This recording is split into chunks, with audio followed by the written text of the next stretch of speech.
Hi, everyone. Welcome to the 2020 International eConference on Religion and the Holocaust. My name is Dr. Darren Slade. I'm the president of the Global Center for Religious Research, and I want to say thank you for being here today. What's incredible about today's event is that you didn't have to leave your room, you didn't have to take off your pajamas, and you definitely didn't have to, more than likely, rent a hotel room to attend. And in fact, you're in attendance with students and scholars and academics from all over the world, every continent in this planet. So thank you for being here. It is a great pleasure and a great honor to be able to introduce to you Dr. Ellen G. Friedman. And I would like to present my screen real quick so I can share just a short intro about her. Now, Dr. Friedman today will be presenting on the future of Holocaust memory. And Dr. Friedman is a professor at the College of New Jersey, where she teaches courses in Holocaust studies, post-memory in the Holocaust, and representations of the Holocaust. And she's also the founding director of Holocaust and Genocide Studies at the College of New Jersey. She's also a faculty advisor on the Faculty Advisors Council for the Fortunoff Video Archive for Holocaust Testimonies at Yale University. She herself is a daughter of Holocaust survivors and the author of 8 books, including a memoir. And one book I'd like to specifically highlight is this one here called The Seven, A Family Holocaust Story. Now here, Dr. Friedman does extensive interviews with 7 refugees, Polish Jewish refugees from Warsaw, and documents their experiences and the repercussions of the Holocaust in their family and their extended family. If you get a chance to ever take a look at this book and order a copy, I really highly recommend that you do so. And with that said, I'm going to turn it over to Dr. Friedman. Take it away. All right. Thank you. Thank you. And welcome, everyone. It is a weird world we live in right now. That was a spectacular introduction. Thank you so much, Darren. I've created a PowerPoint, which I usually don't do, but having been on Zoom all these months, I sometimes think it's more pleasant to look at words than a talking head for 20 minutes. So here it goes. The title of my paper is The Future of Holocaust Memory, Nava Semel and the Rat Laughed. So this paper takes its point of departure from the work of Daniel Laughe and Nathan Schneider, particularly their essay called Memory Unbound, The Holocaust and the Formation of Holocaust Memory. In this paper, they give an account of the globalization of Holocaust memory, and they base their view of the Holocaust as a global symbol on the story, on the narrative that the murder of Jews during World War II has been linked. I have to remember to change the slide, has been linked by philosophers such as Jean-François Lyotard, as well as many others, to a sense of uncertainty in modernity. The Holocaust, they argue, and I'm quoting here, is not considered as a German Jewish tragedy, but as a tragedy of reason or of modernity itself. So Holocaust memory, they write, now points beyond specific and national memory and identities, and here I quote again, to become a measure for humanist and universalist identifications. This memory is extraterritorial, meaning detached from particular states, and can contribute to a common and unifying cultural memory in the service of an ethical world, making what they see is a better modernity, a second modernity. In making their argument, Laughe and Schneider talk about some popular Holocaust representations, including the very well-known film Schindler's List, and the 1978 TV series Holocaust. So my interest in these ideas has to do with more contemporary literary representations of the Holocaust that also seem to entertain a cosmopolitan sensibility. That is, a sensibility in which the Holocaust seems to be a touchstone for universal ethics. So as Laughe and Schneider trace the changes in Holocaust memory in Germany and in Israel and the US, they note that, quote, the characteristic of these changes was the temporal duality of memory. The memories of the Holocaust came to be regarded as unique with reference to the past and universal for the future. That is to say, the Holocaust past is something that happened predominantly to Jews, while the Holocaust future might happen to anyone.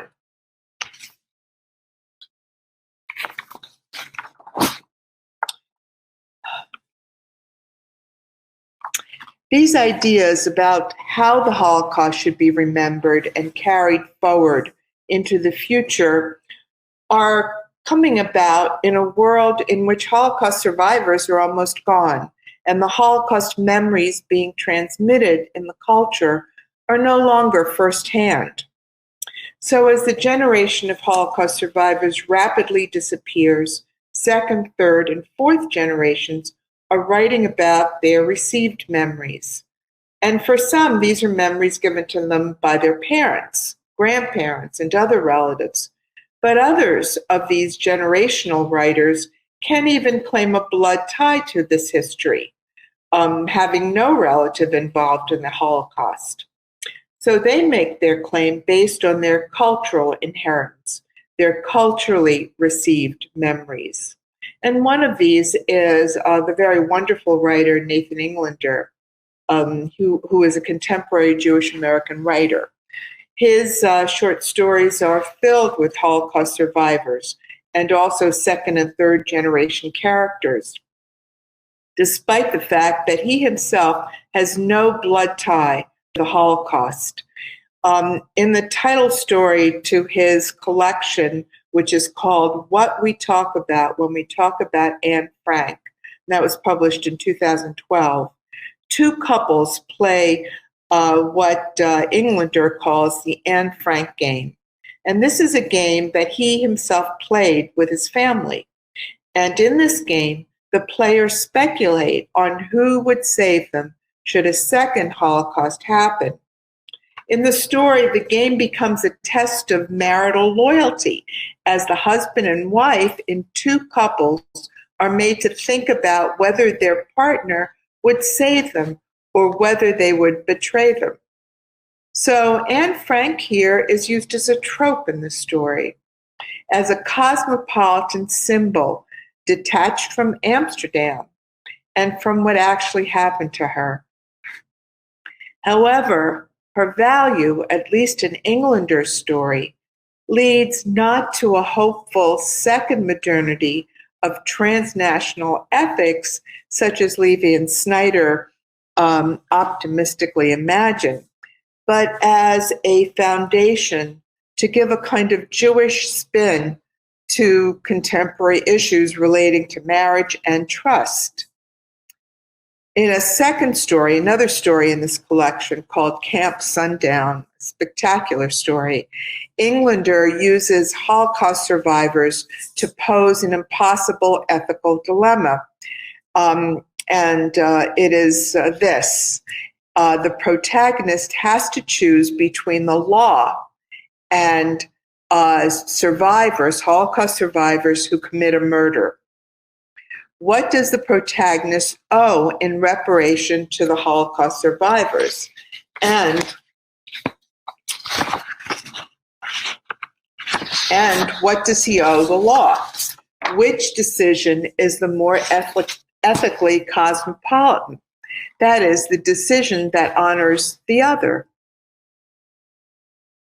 Barbara Mistal goes perhaps a step further than do Laughe and Schneider in her essay, which is called Collective Memory in a Global Age, How and What to Remember. And here, she explores the political implications of remembering and forgetting. So, for instance, in order to maintain the myth of the U.S. as a land of opportunity, we have to forget about slavery, what women could not, that women could not vote until 1920, about the genocide of Native Americans, and so on and so forth. She asks us to consider the benefits of some social amnesia in order to denationalize memory, at least partially, in order to favor global solidarity. So that position evokes for me other populations writing about their inherited Holocaust memories, particularly the generation following the perpetrator generation in Germany, who are ruminating in print about their inherited histories. So Gabrielle Schwab, in a book called Haunting Legacies, came out in 2010, speaks directly to the guilt and trauma of being a child of the perpetrator generation. In one chapter, she promotes what she calls restorative and reconciliatory justice as a path forward after atrocity. She tells the story of Amy Beale, an anti-apartheid activist in South Africa who was stoned and stabbed to death by 4 young men in an act of anti-white protest in 1993. Her parents advocated for their release, which happened in 1998, and then hired 2 of the killers to work in the anti-apartheid organization the parents had established in their daughter's name. And they treated these killers, writes Schwab, like their own children. Such anti-intuitive, quote, decolonizing of the mind, as Schwab writes, is required, she maintains, for the work of peace. It requires, she argues, quote, a profound rearrangement of our structures of feeling and desire. And she enlists Gayatri Spivak's words to support her. Yet I wonder, does Spivak, herself rightfully occupying the position of a post-colonial subject, as well as Gabrielle Schwab, who writes as a child of perpetrators, do they have the same droit de parole, the same right to speak when it comes to forgiveness and reconciliation? Perhaps more to the point, is the Beale's right to forgive the murderers an admirable ethical model, while Schwab's implied forgiveness of Germans in the victim's name an improper ethical analogy? So that's a question.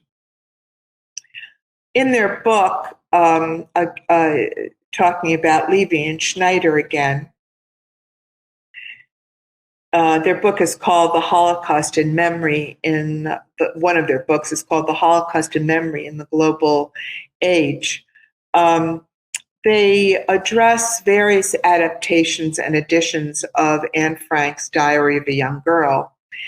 And they bring up these editions and adaptations to make their case regarding the globalization of Holocaust memory.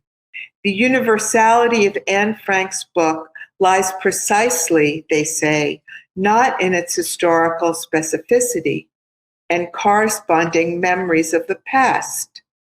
It is coming to represent much less a past characterized by evil than a message for the future that transcends the past. This bears the mark of memory in second modernity, namely, that it consciously takes up the past to form new memories for the future. Okay, finally, I'm going to get to Nava Semel's novel. In her extraordinary novel, And the Rat Laughed, Israeli writer Nava Semel takes up these ideas. She addresses the future of Holocaust memory.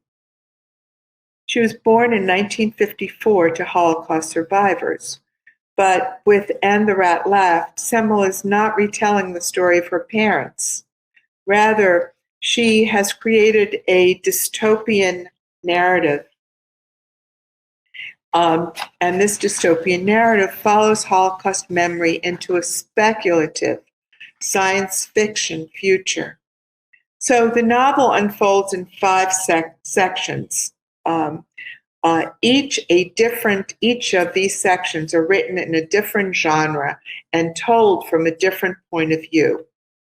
So the novel begins in 1999 with the difficulty a Tel Aviv grandmother has in giving her Holocaust testimony to her 12-year-old granddaughter, who is interviewing her for a school project. In 1943, when she was 5, the grandmother was hidden in a potato pit by anti-Semitic Polish farmers who were paid to do so. The rat of the novel's title is her only companion in the pit. She was abandoned by her parents, despised by the farmers, and repeatedly raped by the farmer's son. The grandmother, who was the child, repeatedly wonders how she's going to tell her story, whether she should tell it, and if she does, she worries that it will be corrupted once out in the world. In part 2, called The Legend, which takes place the next day after she gives her testimony to her granddaughter, the granddaughter is telling her teacher about the difficulty in getting her grandmother's story and her conviction that the grandmother was not a real Holocaust survivor. Since she was not in a camp, she misinterprets and distorts her grandmother's story so radically that she, in fact, credits the Polish family with kindness and providing refuge. The chapter portrays the dangers inherent in transmitting Holocaust testimony very vividly. The granddaughter, the 3rd generation, does not understand the testimony which her grandmother transmits to her in fragments and also disguises as a creation legend. Part 3 of the novel, called The Poems, is set in 2009, with the poetry cycle that the granddaughter's classmates put on the internet after hearing her account. These poems have in turn led to a global myth called Girl and Rat Myth.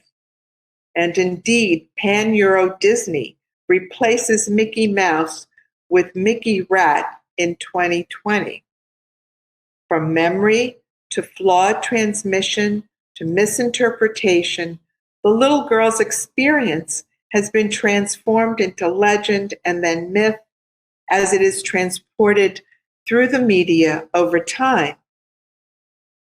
Part 4, called The Dream, takes place in 2099, a century later in a dystopian future devoid of nation states and where traumatic memories are excised. They don't exist. An anthropologist is telepathically communicating her search for the origins of the rat and girl myth to a global leader who is, quote, categorically opposed to any society that still insists on retaining sovereignty. The anthropologist is called Why Me? That's spelled Y-M-E-E. She describes the leader's vision of society as, quote, addicted to the present, alienated from anything that preceded its establishment, and determined to focus exclusively on whatever will serve to justify its future existence. So this description functions as a critique of today's Israel, but also bears some resemblance to the cosmopolitan world of the second modernity Levy and Strauss describe. The final section of the novel returns to the Holocaust period, in that it is a journal kept by the priest, Father Stanislav, who finally rescues the little girl and gives her to a Russian soldier on her way to an orphanage in Israel. A meditation on faith and doubt, this section comes the closest to telling the full story of the little girl, but its perspective is deeply Christian, deeply Catholic, with the little girl as a Christ figure, thus also offering a corrupted version of the story. For Alan L. Berger, Semel's novel delivers the message that, quote, the Holocaust is destined to remain an unmasterable trauma, even while future generations bear responsibility for remembering. Indeed, Semel engages with many of the vexed issues in Holocaust representation, transmission, and memory. She begins with the problem of telling the wrong Holocaust story, one not about the camps, and how an unexpected narrative is even more prone to distortion, to seeming inauthentic than an expected one. She also begins with the impossibility of fully telling a particular story of horror during the Holocaust, which speaks to the widely accepted understanding that the Holocaust is fundamentally unrepresentable.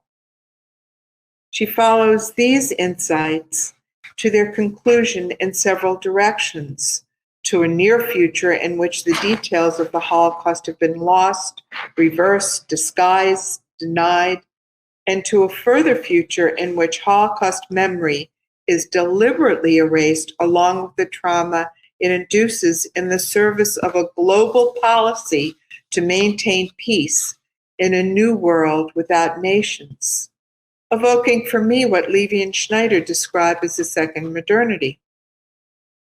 Within the compact geography of the novel, though, Semel makes it clear that such cosmopolitanism may come at the cost of our humanity. Levy and Schneider's argument for the revised and globalized icon Anne Frank, a real-life incarnation of Semel's dystopian vision of the girl and rat myth, bears scrutiny.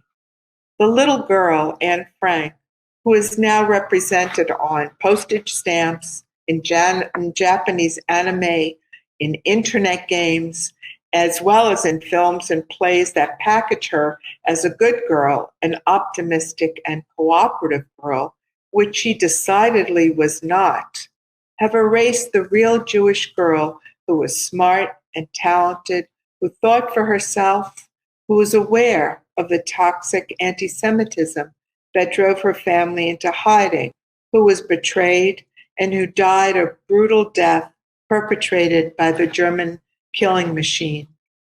In that exchange from the real historical details for the myth, the icon, I wonder, have we not lost more than we have gained? Is the relationship between remembering and forgetting, between social amnesia and cosmopolitan memory, even one that we can control, let alone predict what future consequences they may have? What does seem clearer is that in contemporary literary representations, this relationship is, in Berger's words, or his word, unmasterable. Okay, thank you. Was that it, Dr. Friedman? Oh my goodness, your insights. I was begging for more. I love it. Actually, I heard of several people say they were wanting to get this novel now just because of your insights onto this thing. It's a much undervalued novel. It doesn't have enough critical attention. It's eminently teachable. Students love it. And it really takes up so many issues about Holocaust memory that can be discussed that I highly recommend it to all the professors watching. And now, is this, I mean, this is such a unique take on it, though. This is such a unique way of going about it. So are there others like this, or is this novel kind of a standalone? I don't know too many science fiction Holocaust books. Like, I guess Phil has one out there, right? But there isn't that much science fiction, and I know of none that takes up Holocaust memory in this way and sort of entertains all of the issues of unrepresentability and takes them into some imaginative future. What will happen? And also directly addresses this idea of cosmopolitanism. There's the real conflict between people, more static memory of the Holocaust, and others who would like to deterritorialize, as Levy and Schneider says, the Holocaust, and use it to create some better future that speaks to the other. Okay. So I have a question then. And this is a bit of a poor analogy, so bear with me. When we talk about the Crusades, let's say, and the horrible treatment of Jewish communities during the Crusades,